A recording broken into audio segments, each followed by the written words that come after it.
Shalom Bali, apa kabar? 1 tahun tidak berjumpa, terakhir kali tahun lalu.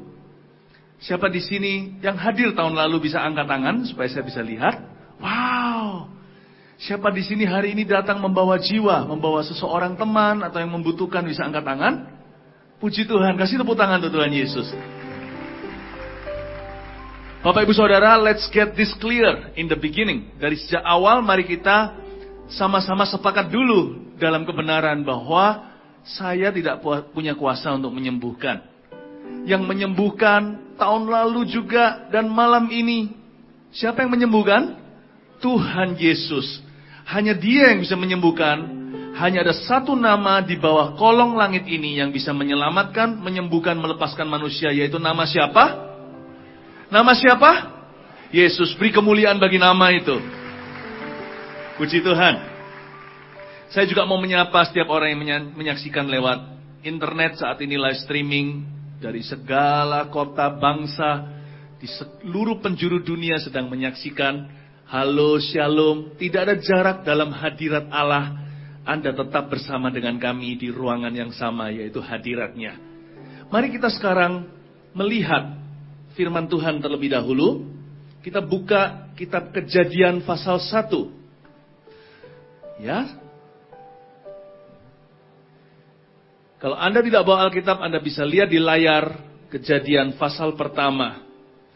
Oh Tuhan, aku mengundang-Mu untuk lebih dekat dengan umat-Mu.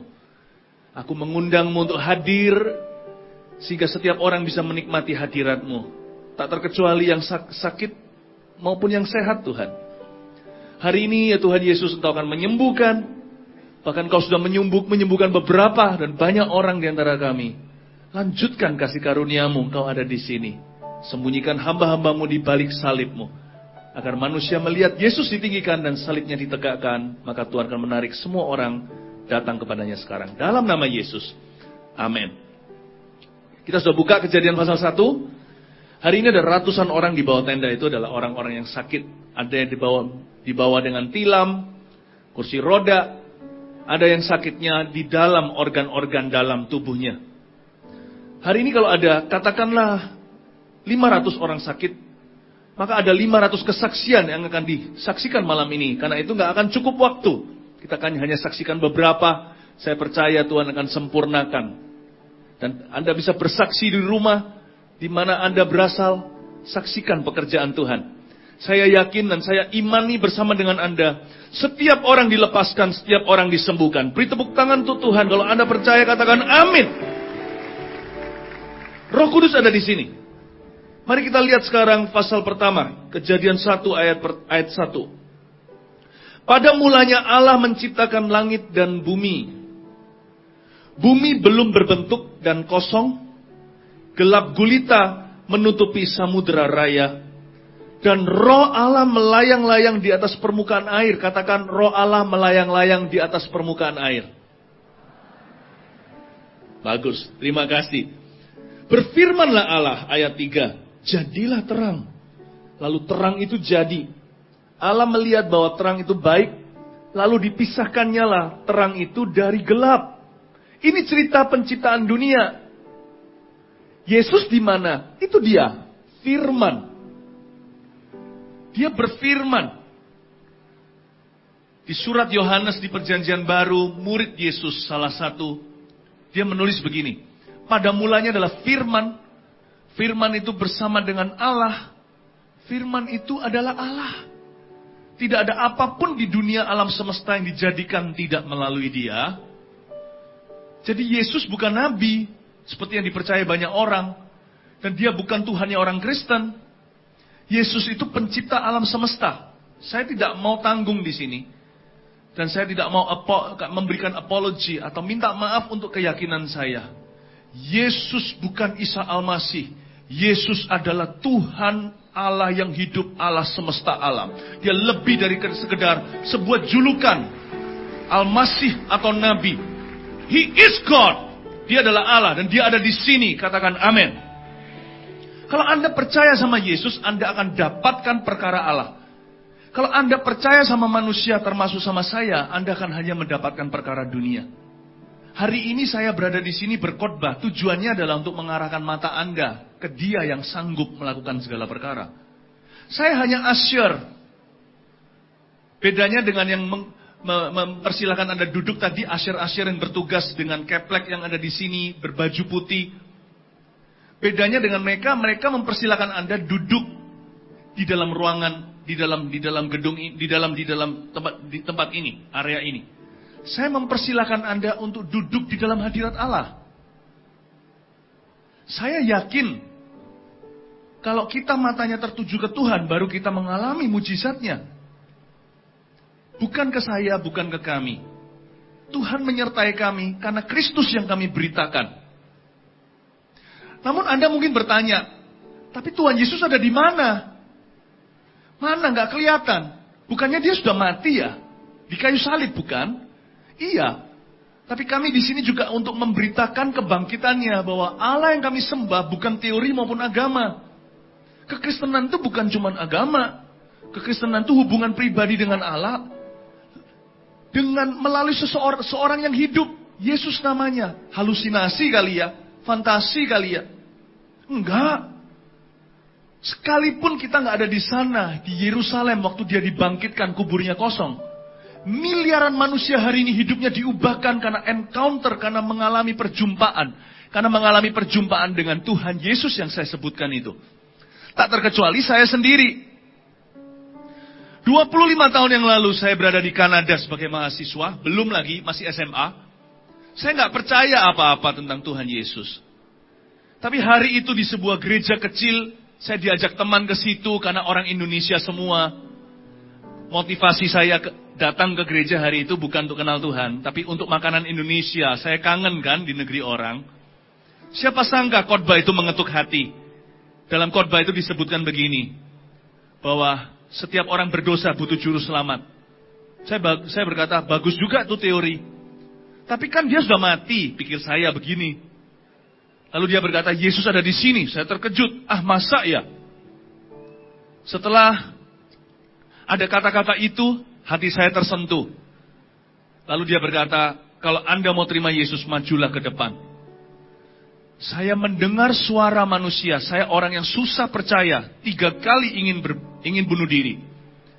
Padahal waktu saya kecil, saya ngalami mujizat loh. Mujizat tubuh, mujizat fisik. Anda gak akan pernah menduga bahwa saya ini kecilnya diduga berkebutuhan khusus. Karena otak saya ada sesuatu abnormalnya. Saya nggak bisa ingat nama saya waktu umur 6 dan umur 7. Bayangkan. Nggak bisa ingat kelas saya. Nggak bisa gunting pakai tangan. Karena tangan saya lemah. Jari saya bengkok semuanya kecuali semua ini. Kaki saya juga pakai sepatu besi. Anda nggak akan menduga. Saya dulu hampir disekolahkan di sekolah berkebutuhan khusus. Waktu kecil mama saya berdoa kepada Yesus. Mama saya pun belum terlalu mengenal Tuhan. Hanya sesekali ke gereja. Hanya karena Anda pergi ke gereja, bukan berarti Anda menjadi orang Kristen yang sungguh-sungguh. Apalagi kalau kekristenan bukan roh agamawi. Hanya karena Anda berada di garasi, bukan berarti otomatis Anda dalam mobil. Hari itu mama saya berdoa waktu saya umur 6 tahun. Tuhan, Yesus, kata orang Engkau sanggup melakukan mujizat. Kalau Engkau nyata, aku seorang ibu tulus minta, sembuhkan anak saya asal anak saya jangan mati. Suatu hari bisa menjadi hamba-Mu ketika dia dewasa. Saya kecil jalan ke sekolah, disetrum pukul 6 pagi. Di jalanan di Taipei, saya di pagi hari cerah, ada setrum kena ke kepala saya, turun ke ujung kaki, naik turun lagi, sampai ke tangan saya semua kesetrum semua, lurus semua, lurus semua. Kecuali jari tengah saya, Anda lihat, masih bengkok. Untuk ingatkan saya produk kasih karunia. Kaki saya yang bengkok langsung lurus. Saya sampai di sekolah, bukan cuma bisa ingat nama saya, langsung jadi jenius matematika. Nilai saya langsung juara 1, juara umum sepanjang karir akademisku. Mama saya sampai heran. Papa saya juga heran. Papa saya belum kenal Tuhan waktu itu. Bapak, Ibu, Saudara, saya beritahu, sekalipun Anda mengalami mujizat fisik, Kalau Anda tidak kenal Yesus secara pribadi, apalagi Anda takut kalau dikristenisasi, bagi saya, Yesus bukan cuma layak untuk saya bisa berikan nyawa. Yesus adalah tujuan hidup saya. Kenapa Anda takut sama manusia? Yang saya tawarkan toh bukan agama. Tetapi kalau orang melihat itu sebagai agama, langkah agamamu, dan Anda dianiaya karena itu, saya beritahu hidup yang kekal itu melebihi segala harta duniawi. Kalaupun kita harus mati karena mengikut Yesus, mati adalah keuntungan jikalau hidup adalah Tuhan. I don't fear giving up my life. Saya tidak takut orang sebut saya apa. Toh pada waktu saya umur 18 tahun, 25 tahun yang lalu ketika saya terima Yesus, secara pribadi, saya kehilangan semua teman nakal saya. Saya kehilangan teman-teman saya yang dulunya ke arah narkoba. Saya hilang semua kalangan. Bahkan pernah sekali saya didatangi dengan orang-orang yang saya bermusuhan. Dan saya nggak bisa balas. Hampir mereka membabi buta saya. Karena saya zaman dulu, suka berkelahi dan banyak musuh. Waktu saya belum kenal Tuhan Yesus. Bapak Ibu, jangankan kehilangan teman. Mujizat terbesar itu adalah pengampunan dosa. Dan itu hanya bisa tercapai lewat darah Yesus. Mujizat terbesar itu perubahan hidup. Mujizat terbesar itu keselamatan, bukan kesembuhan tubuh. Umur 6 tahun, umur 7, tubuh saya sembuh. Tapi 10 tahun kemudian, saya baru menyerahkan hidup saya dan hati saya kepada Tuhan. Saya masih hidup dalam dosa. Apa gunanya sehat kalau mati masuk neraka? Bagi saya mujizat terbesar adalah nama saya tertulis di dalam kitab kehidupan anak domba Allah. Mungkin Anda ada yang berpikir, Yesus mungkin cuma salah satu Tuhan, salah satu dewa. Kalau memang ada jalan lain ke surga, mengapa dia mati mengenaskan? Berarti Yesus adalah seorang pribadi yang paling bodoh di alam semesta. Mau mati begitu ganas dan begitu mengerikan. Kalau memang ada jalan lain, kenapa pilih amputasi nyawa seperti itu? Kalau bisa operasi kecil masuk ke surga, kenapa harus operasi besar? Berarti nggak ada jalan lain. Kalau Yesus salah satu dewa, Anda salah. Dia satu-satunya jalan ke surga. Percayalah, surga atau neraka membuat kehidupan kita di sini, apa yang kita bisa miliki, tak ada arti. Surga atau neraka membuat penderitaan kita di dunia ini juga tidak ada artinya. Karena penderitaan kita sementara, menghasilkan kemuliaan selama-lamanya di hidup yang akan datang. Toh, waktu saya kehilangan semua teman, Tuhan gantikan, lihat ini semua teman saya, Anda semua adalah teman saya. Saya punya lebih banyak teman daripada yang saya hilang. Jangan takut saudara, kalau orang akan aniaya karena imanmu yang baru pada Yesus. Hari ini saya tawarkan keselamatan dulu. Kesembuhan saya alami dini, umur 6 tahun, saya sudah sembuh. Umur 6 tahun, sudah sembuh. Tapi umur 18 tahun saya baru kenal dia siapa. Bapak ibu saudara, mujizat terbesar adalah keselamatan, bukan kesembuhan. Hari ini saya, waktu itu sembuh total. Lihat jari tengah saya masih bengkok seperti ini. Hari ini saya ingat, Philip Mantova kecil adalah seorang anak yang hampir di sekolah berkebutuhan khusus. Philip Mantova kecil adalah seorang yang pakai sepatu besi. Saya jadi ingat siapa saya dulu. Tetapi sukacita saya terbesar adalah karena saya kenal Tuhan. Jangan kita GR. Nanti kalau saya kenal Yesus, saya dikucilkan, diusir sama keluarga saya. Aniaya itu mulia kalau untuk nama Tuhan. Gak semua orang dikasih kado sedemikian mahal sama Tuhan Yesus. Orang yang minta mati untuk Yesus pun, kadang-kadang Yesus akan tolak dan berkata, darahmu kurang suci untuk jadi martirku. Jangan kita GR, tidak menerima Tuhan, karena takut apa kata orang. Jangan-jangan Anda justru kehilangan keselamatan yang berharga karena takut sama manusia. Bayar harga apapun juga untuk ikut Yesus malam hari ini. Jangan tanggung. Mungkin Anda bertanya, siapa itu Yesus? Di sini dikatakan dia berfirmanlah Allah, dialah Allah. Mari kita baca sekali lagi ayat ini. Saya mau bicara sekarang tentang, tapi mungkin Anda bertanya sama saya, mana Yesus sekarang? Aku nggak melihatnya. Nah ini, dia hadir di dalam rohnya. Perkenalkan, rohnya Tuhan Yesus itu seperti apa dan bagaimana dia bekerja, malam ini saya akan jelaskan. Pada mulanya Allah berfirman. Pada mulanya Allah menciptakan langit bumi. Bumi belum berbentuk dan kosong. Gelap gulita memenuhi samudra raya. Roh Allah melayang-layang di atas permukaan air. Lalu berfirmanlah Allah, jadilah terang. Maka terang itu jadi. Dan dipisahkannya terang itu dari gelap. Nomor 1 saya jelaskan dulu. Yesus memberikan Roh Kudus kepada barang siapa yang percaya kepada namanya. Masih ingat cerita di dalam kitab Injil? Apalagi yang orang Kristen sudah tahu. Waktu Yesus dibaptis di sungai Yordan, bukan karena dia orang berdosa, tapi dia memberi teladan kepada kita. Roh Kudus hinggap bukan pada Yohanes Pembaptis yang membaptis dia. Roh Kudus tidak hinggap pada pemimpin-pemimpin agama saat itu. Roh Kudus tidak hinggap pada siapa-siapa kecuali pada Yesus. Dari sana kita tahu siapa Roh Kudus itu. Dia adalah rohnya Tuhan Yesus. Yesus kita tidak lihat sekarang. Tetapi dia ada di sini. 25 tahun lalu, dialah yang berbicara kepada saya, Philip Mantova, berikan dirimu diselamatkan. Saya dengar suara audible manusia, seperti Anda dengar suara saya. Saya maju ke depan di gereja kecil itu.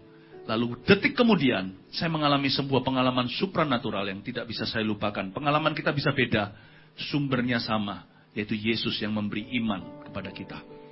Saya melihat terang bersinar depan saya. Terang benderang. Lalu di balik terang itu ada suara berkata kepada saya Yesus, saya mengasihimu. Itu perjumpaan saya pertama kali 25 tahun yang lalu. Dan hari itu saya diselamatkan oleh Tuhan. Mungkin Anda bertanya sama saya tidak lihat Yesus, tapi rohnya ada di sini. Dia hadir di sini untuk menjamah Anda. Dan rohnya Tuhan Yesus inilah yang melayang-layang ketika penciptaan dunia belum ada Adam dan Hawa. Dia melayang-layang di atas permukaan air. 1, siapakah Roh Kudus? Dia adalah roh yang menciptakan. Dialah roh Allah pencipta alam semesta. Dialah rohnya Tuhan Yesus. Roh Kudus seperti angin. Anda tidak bisa lihat. Yesus Anda tidak bisa lihat sekarang. Anda bisa lihat pengkhotbahnya. Tahukah Anda Yesus berserta dengan saya? Yang Anda tidak lihat saat ini lebih berkuasa dari saya. Justru kuasa saya dari dia. Roh Kudus ini sekarang ada di sini. 2-3 orang berkumpul dalam nama Yesus. Dia ada di sana. Tahukah roh yang sama sekarang yang sedang berada di kerumunan orang banyak. Sedang bekerja. Roh itu yang menciptakan dunia. Berarti dia sanggup di dalam nama Yesus ketika kita percaya. Bukan hanya memperbaiki organ-organ tubuh kita yang rusak atau menyembuhkan kita. Dia juga sanggup menciptakan organ-organ baru untuk kita. Yang percaya katakan amin. He is able. Dia sanggup menciptakan organ-organ yang baru.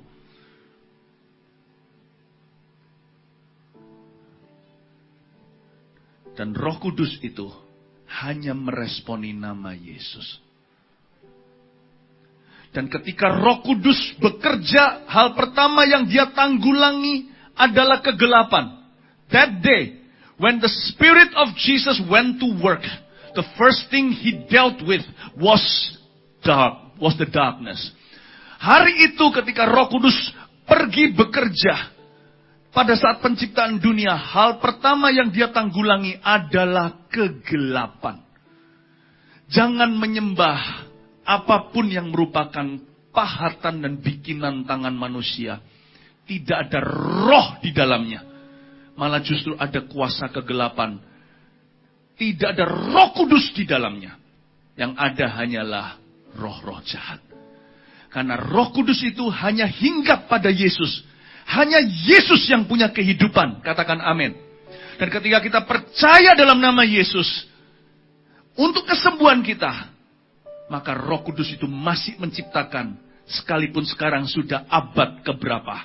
Bukan lagi awal mula Adam dan Hawa. Roh Kudus tidak berubah. Yesus tidak berubah dahulu, sekarang, selamanya. Kalau dia dulu pencipta, dia sekarang masih mencipta. Kalau dia dulu menciptakan samudera, dia masih bisa menciptakan ginjal yang baru. Kalau dia dulu menciptakan daratan, dia masih bisa menciptakan pendengaran telinga yang baru. Kalau dia dulu menciptakan hewan-hewan, tumbuh-tumbuhan, dia masih bisa menciptakan di dalam dirimu jantung yang baru, kekuatan yang baru. Saya merasakannya, Anda pun akan menerimanya dalam nama Yesus.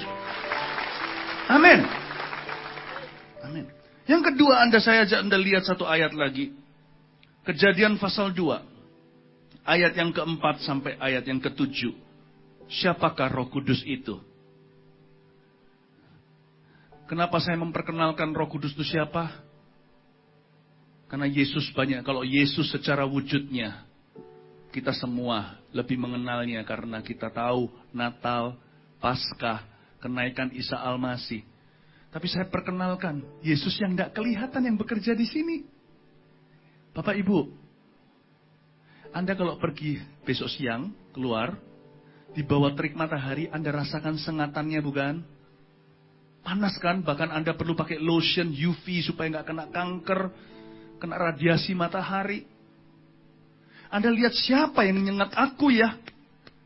Roh Kudus nggak kelihatan, Anda hanya bisa rasakan seperti angin. Anda nggak tahu kemana dia pergi, Anda hanya bisa rasakan ketika dia datang. Tapi ketika Anda tahu, ini merasa panas disengat, Anda lihat ke atas, wow, ada terang benderang, ada satu benda di cakrawala, bundar rupanya. Jangan dilihat tatap mata, matahari namanya. Saya beritahu, Yesus itulah wujud ilahi itu.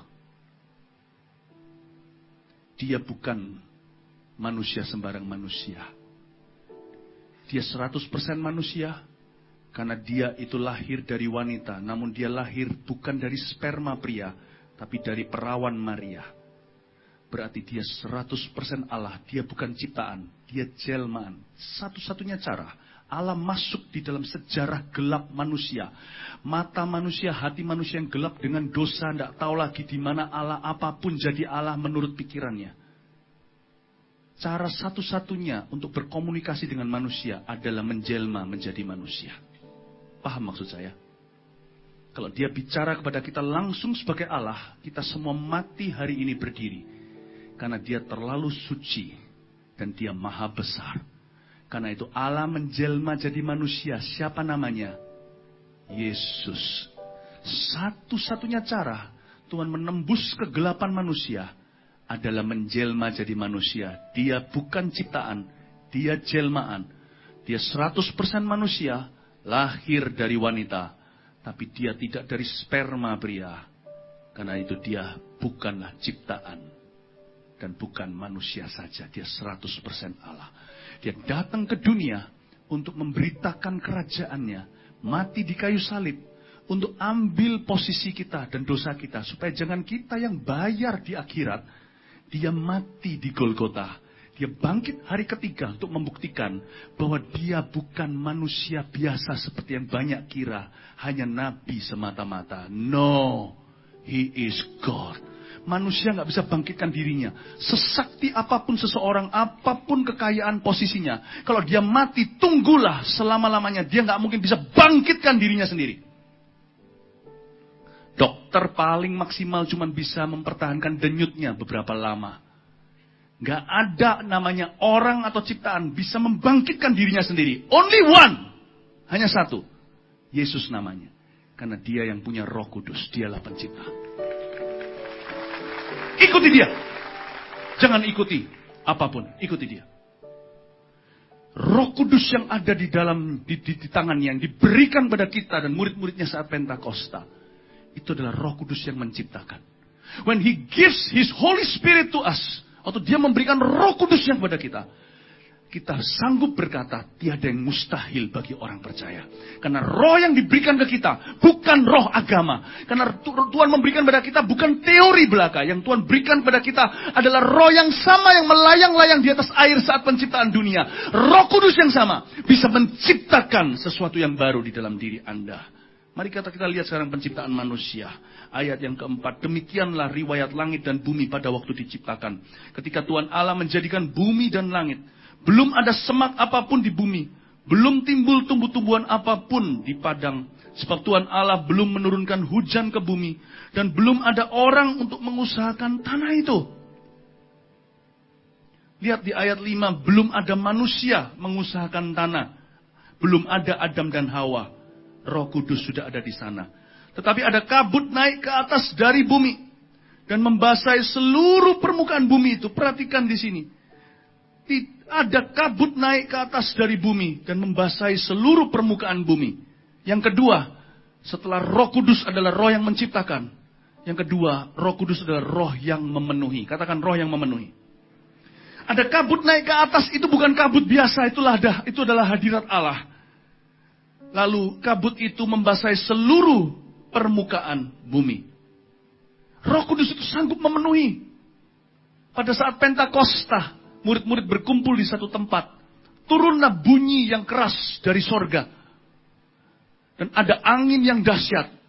Dan Roh Kudus memenuhi tempat mereka berkumpul itu. Memenuhi sebuah tempat. Dia bisa memenuhi sebuah tempat. Roh Kudus. Gak cuman sampai di situ. Yesus berdiri dan berkata, barang siapa haus, dia bisa minum dari sungaiku. Dan barang siapa percaya kepada firman suci, apa yang tertulis di dalamnya untuk mereka, siapa yang percaya, apa kata Alkitab? Dari dalam dirinya akan mengalir aliran-aliran sungai Roh Kudus yang memancar sampai kekekalan. Yesus berkata, siapa haus, Roh Kudus akan penuhi dia. Roh Kudus akan jamah dia. Dia bukan cuma roh yang sanggup menciptakan dari yang tidak ada menjadi ada.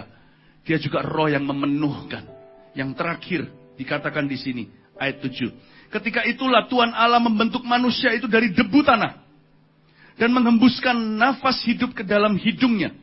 Demikianlah manusia itu menjadi makhluk yang hidup. Perhatikan kata ini.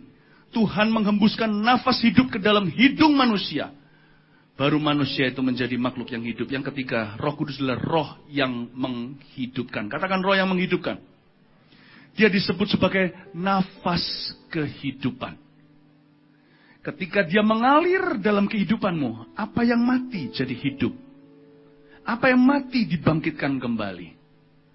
Seperti sebuah lagu bunyinya begini. Sungai kehidupan dari tata Tuhan, mengalirkan kasih dan sembuhkan. Ku telah merasakan kasih Yesus di hidupku. Dalam Yesus ku kan sembuh. There's a river that flows from the fountain of God, and it heals everything along the way. I have tasted and know that for every broken heart there is healing in Jesus' name. Kemanapun sungai itu mengalir, kata Yehezkiel di dalam kitab Perjanjian Lama di Alkitab, di mana-mana yang mati menjadi hidup kembali. Inilah sifat Yesus yang bekerja ketika mata kita tidak melihatnya. Roh Tuhan itu akan menciptakan apa yang mustahil di dalam hidupmu. Dia akan memenuhkan hati yang haus. Dan dia akan mengalir di daerah-daerah yang mati dalam hidupmu, pernikahanmu, atau tubuhmu, pikiranmu. Dan dia akan menghidupkanmu. Boleh saya tanya sebuah pertanyaan sederhana? Untuk saya mengkonekkan Anda dengan Roh Kudus lebih dekat lagi. Siapa di sini belum pernah mengalami berkat Pentakosta? Saya mulai dulu dengan orang-orang yang sudah kenal Yesus dulu. Siapa yang belum dipenuhi dengan berkat Pentakosta, dengan tanda berbahasa roh atau berbahasa lidah seperti para rasul glosolalia, bisa angkat tangannya. Jangan malu. Wow, banyak. Yang angkat tangan berdiri di tempat. Kalau Anda tidak tahu bahasa roh itu apa yang ditulis di surat Paulus, berarti Anda yang perlu berdiri. Tahu nggak saya terimanya di mana bahasa lidah? Saya terima di kamar mandi.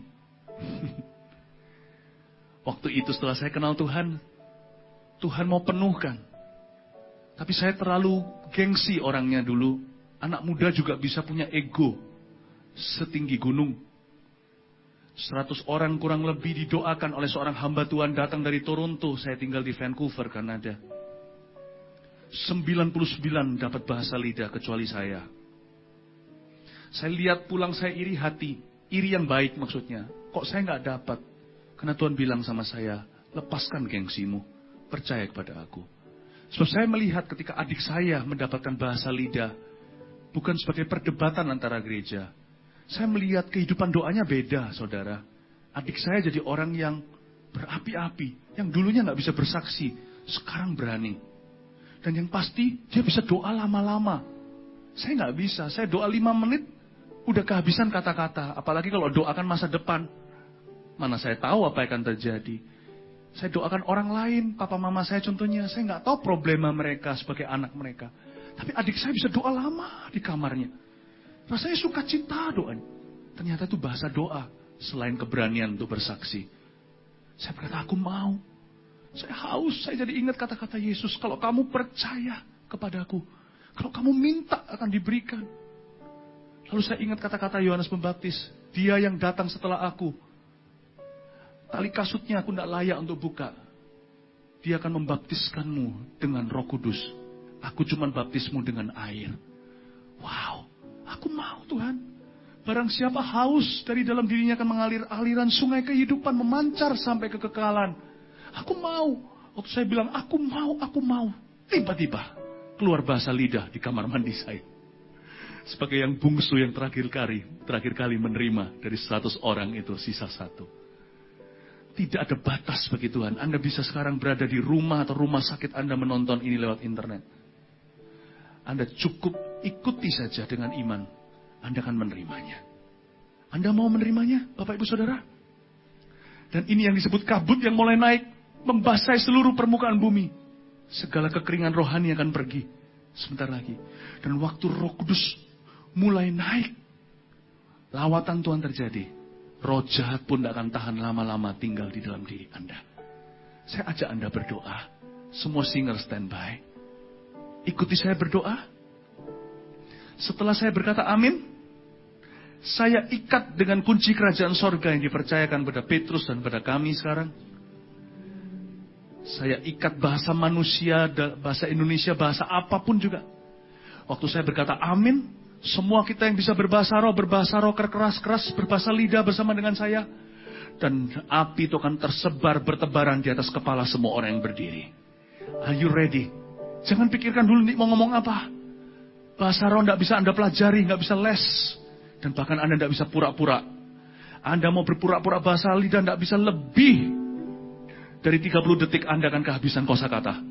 Tapi kalau dari Tuhan akan mengalir, memancar sampai ke kehidupan kekal. Are you ready?